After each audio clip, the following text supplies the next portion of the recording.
6 years I've been looking forward to now, through all the pitfalls of actually creating it, to now, and it's finished.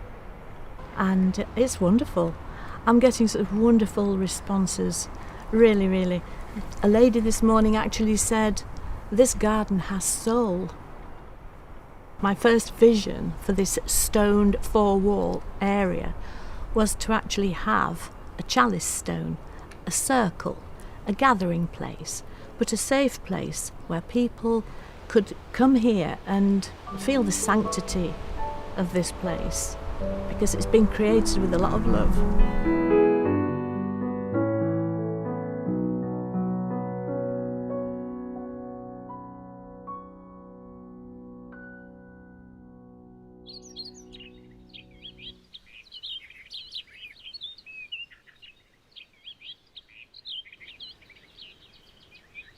I was ordained as an interfaith minister in 2010, and I've been brought up in the traditional church years ago and hadn't been a church attender. And one day I was in Kendal and I just came across this place, stepped through into the ginnel here, and I saw the mural on the ginnel wall and all the verses on that. It just spoke to me, and I thought, this is my language. It's speaking to me about spirit of life and accepting everybody for who they are. And that was the interest for me, and somehow I managed to think, yeah, I'm going to go there. So I came one Sunday morning and I've been coming ever since.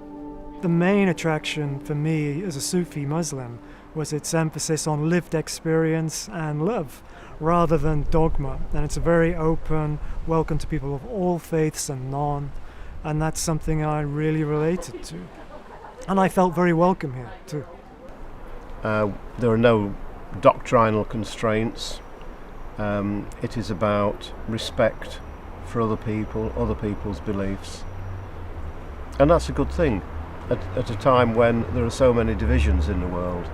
We live in such pluralistic society today. It's very important that we understand more about each other's religion and we build bridges. And I think for me, what I've found within Kendal, the community of Kendal, the place for that is the Unitarian Chapel. Nowhere else serves that purpose better.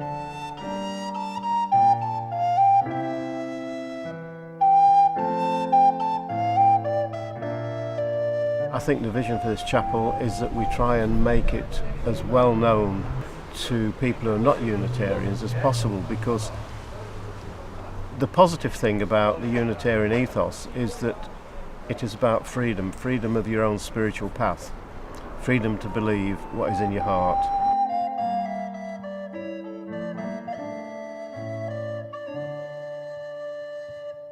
And we need to keep the spiritual traditions alive as well, because they have so much to offer, and in all their diversity. So I think for the future, that's what we need to be doing. We need to be fostering that spirit of faith and appreciating other faiths too, as much as we can, learning about them.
Hello everyone, welcome to Kendal Unitarian Chapel, to this official opening or reopening of this Multi-Faith Garden of Remembrance. So I'd now like to hand over to the Lord Lieutenant of Cumbria, who is our very special guest this afternoon, Mrs. Claire Hensman, to ask her to do the honours. Thank you.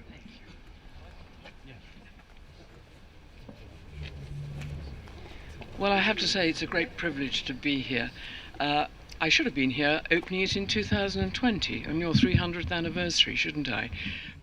But it's taken a bit longer, and perhaps it's matured since as well. And I took a sneak preview this time last year, and it was coming on extremely nicely. And what was lovely was that in the garden over there were mothers and their babies. And I thought, this is really inclusive. This is wonderful.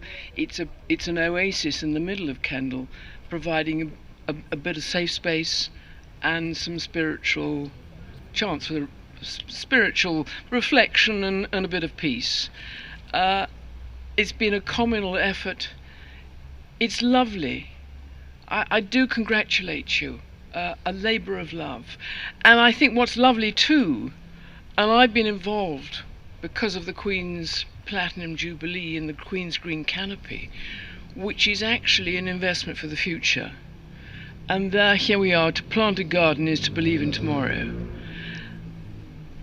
So although it's a garden of remembrance, it's also looking to the future as well. And I'm sure it'll be cherished and loved. And the warmth that comes out of the feeling here today, I can't tell you, there's a very special atmosphere here today. And, well, as I say, it's a great privilege to be here, so thank you so much. And well done, Katie, and you're the person I've seen and been in touch with, but everybody who has built this wonderful garden and this wonderful space. Have you heard a word of what I said? Yes. And before I blather on anymore, you've kindly put a plaque in there, for which, well, I hope it's a helpful remembrance of today, and it's not raining, even if the wind is blowing. Thank you.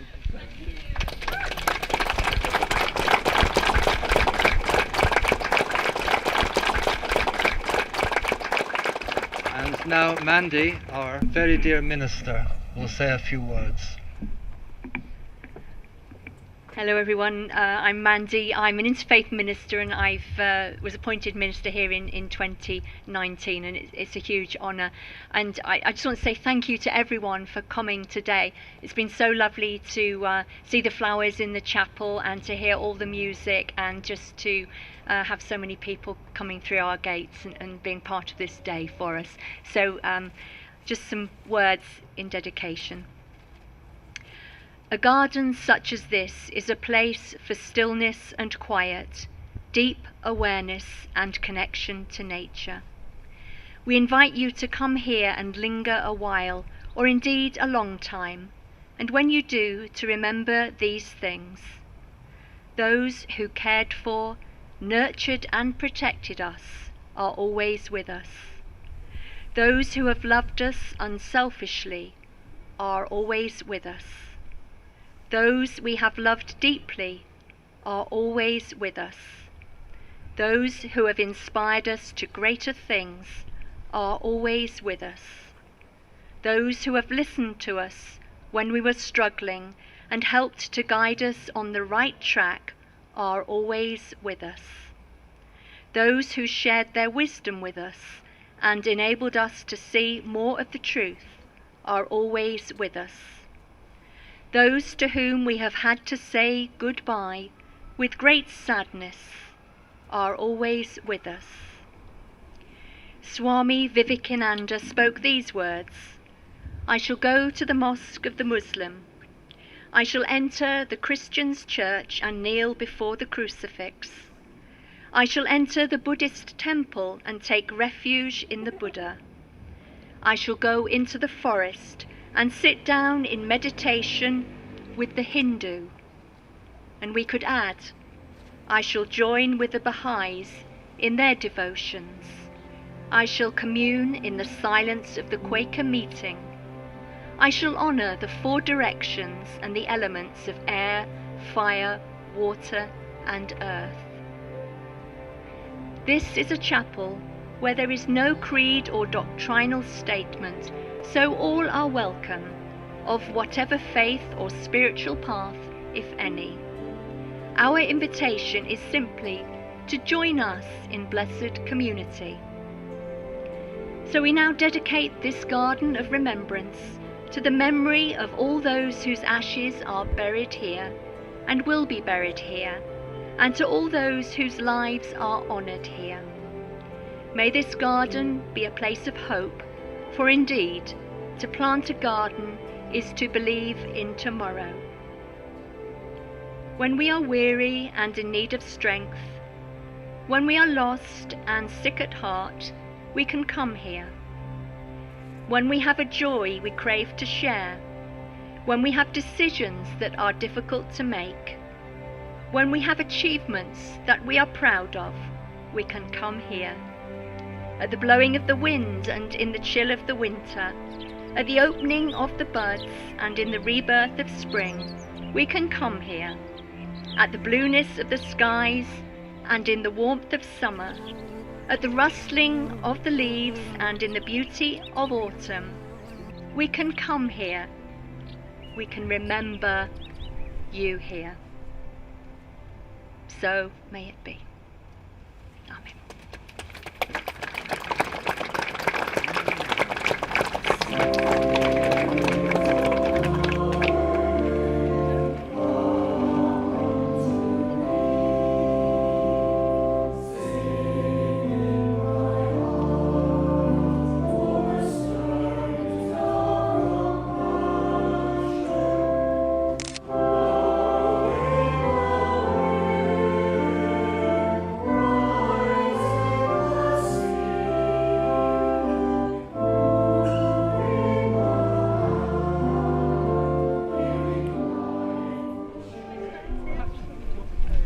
Belatedly, I declare the garden open.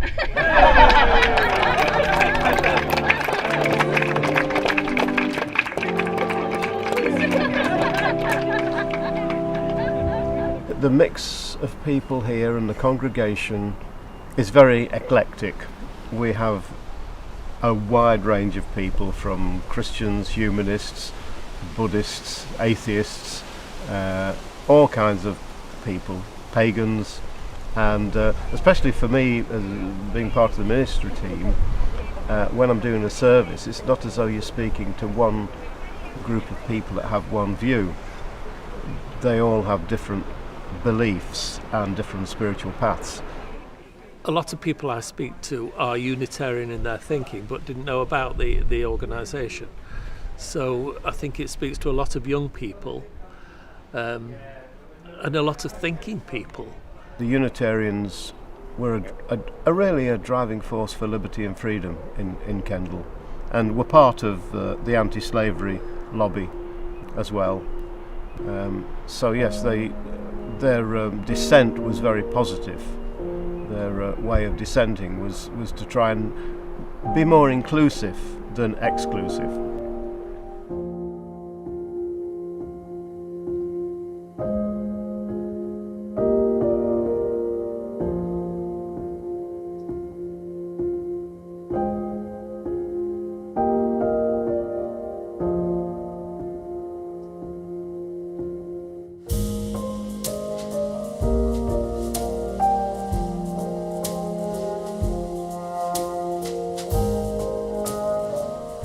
I think I would refer to the actual memorial stones, because they've been placed in the niches in one of the walls.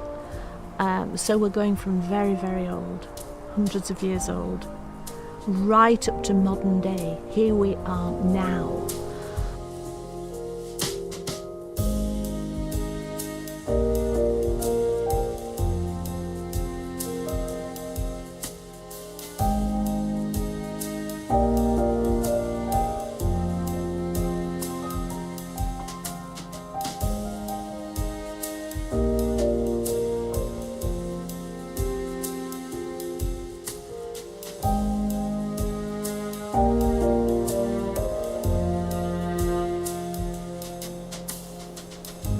It's a multi-faith garden, so we want it to be available to as many people as possible, to encounter as many people as possible, and to try and bring the ethos of Unitarianism more into people's attention, and providing a green space in the centre of Kendal, which this chapel and its grounds is. It's hidden away in the very centre of Kendal. It provides us a green space, a sacred space for many people to enjoy in the busy round of their life. Today we're constantly distracted and our attention is pulled this way and that way, and we don't have that inner life which perhaps we used to, that stillness and that quiet. So I think we need to create spaces where we can cultivate that inner tranquility, and spaces like this Unitarian Chapel and this beautiful new garden. Now that we're informing people that we are here and the gates are open and there is a welcome ear for all people, and our opening ceremony, the garden opening, it showed us just how many friends we already have, and they are coming here. They feel happy to come here and check it out, and I hope that eventually they will want to come to the chapel and enjoy our services. A multitude of different services given by different people, all with different perspectives. It's a growing Unitarian body, and yes, I think we've done well. I think we've accomplished a lot, and I'm sure the seeds that we have sown will flourish.